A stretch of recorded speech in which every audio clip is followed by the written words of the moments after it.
Bismillah ar-Rahman ar-Rahim. Thank you, Inga, and thank you all and Save the Children for hosting this event.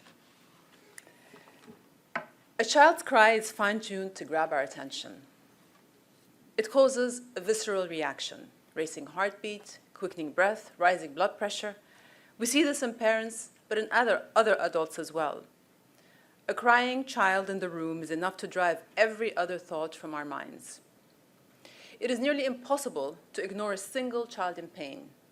Yet as we speak, an entire generation of Palestinian children is crying out to the world, and the adults are choosing to look away.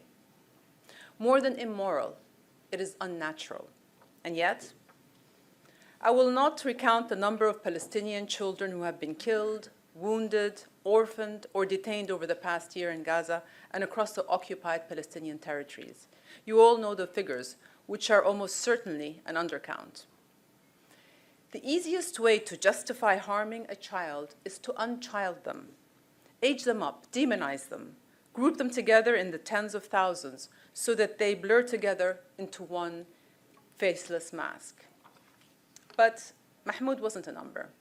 He was a 9th grader riding his bike home from school when he was shot and killed by Israeli forces in the West Bank city of Jenin.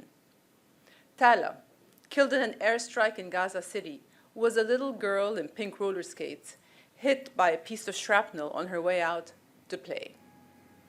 Asr and Aysel, a twin boy and girl, were just 4 days old when they were killed in their home alongside their mother and grandmother, the same day their birth certificates were issued.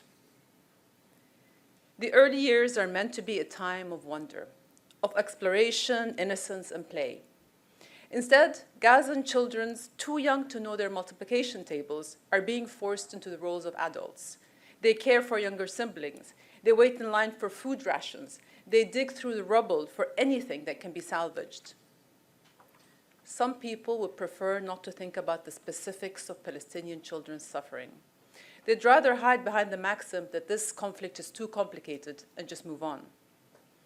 But put politics aside. A child is a child, and all children deserve to be protected. There's nothing complicated about that. Anyone who has ever loved or cared for a child knows how rewarding it can be to get it right, and how devastating it can be to get it wrong. Right now, we, the adults of the world, are failing the children of Palestine, and we need to do better. The bloodshed must end. The bombs must stop falling. Aid access must resume without exception. Every child cries in the same language, and deep inside us all is the urge to go to them, pick them up, and dry their tears. That instinct is the very best of humanity, and we need to protect them from the very worst. Thank you all very much.